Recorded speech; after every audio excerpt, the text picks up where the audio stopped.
Hello and welcome to Chapter 5. That's right.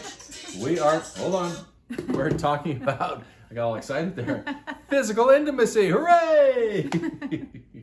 So when we talk about physical intimacy, we're talking about providing two things within physical intimacy. They are security and pleasure. Now, how do we get security within physical intimacy? Security begins with the verbal and emotional intimacy. So I know that I already feel fully known by sharing my whole heart with you. Right. And you've protected my feelings, you validated my feelings. And so it's the first two intimacies, I think, that are the foundation for security. Right. So we're bringing verbal and emotional intimacy into physical intimacy. You can't do it without the first two. You can't provide that security. You can provide pleasure, right? And there are times when you're just going to want to have great sex, just pleasure sex, for sure. There's nothing wrong with that. But what we're talking about here is physical intimacy, that oneness. And to have that oneness, you provide security and pleasure, right? Right. And this also includes talking about the physical intimacy ahead of time. What things are off limits? What do you feel comfortable with? Are there words that you don't like to be used, or or positions you don't like, or ways that you touch each other, right?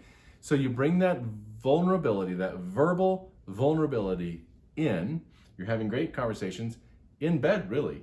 I mean, that's what we're talking about. And so this is one thing that I will hear women say all the time. Talking about sex just isn't sexy. Well, maybe not, but having great sex is sexy, and so this is how you have great sex. Right. We don't go through these conversations all the time, we don't go through this checklist, but in the beginning there were lots of conversations about how do you feel, like what do you like, is there anything I say or do that you're not comfortable with? And we know that we can have those conversations at any time, right? So we had them in the beginning, and we will continue to have conversations. And there are some as simple as, did you like that? How did that feel? Were you ready for this? Or what do you want to do today or tonight? How do you want it to look, right? Right. And so those conversations lead to that security. And also to the pleasure, because you're really in tune with what feels good. We also talk about in the book, like this, like that. And so sometimes in the beginning, we're exploring each other, and it's like this, and we're talking about the right amount of pressure, the right touch, or a certain area. And so we are verbally checking in, and we are making sure that feels good. Absolutely. With the other person. And so we want you to have great sex. All right. We want you to have incredible orgasms. These are gifts from God, really.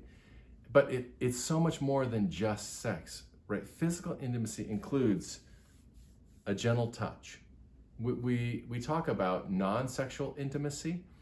You can actually be intimate non-sexually with your kids, right? You can have verbal intimacy with them. You have great conversations, connect with them emotionally, and then you can give them a hug, touch their arm, touch their shoulder, right? And then you're going to learn in the next chapter, you're going to pray with them. You're going to have this spiritual experience with them, right? But when it comes to physical intimacy, we're talking about two things: providing security and pleasure. One of the ways that you do that is you prioritize each other above each other. So I prioritize Amy above myself. And I do the same for him. So there's the reciprocity in between. We can be selfless because we know that it's going to be reciprocated. Right. And it's also exclusive.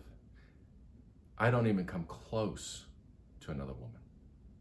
I never touch a woman on her arm or give her a frontal full hug, right? I mean, our intimacy is so protected that it makes it so incredible that I wouldn't even think about it, right? Of course, we can give a side hug, right? I can touch people on the shoulder, right? That doesn't mean we're void of touching other people. Right. But sexual, physical intimacy is exclusive. Right.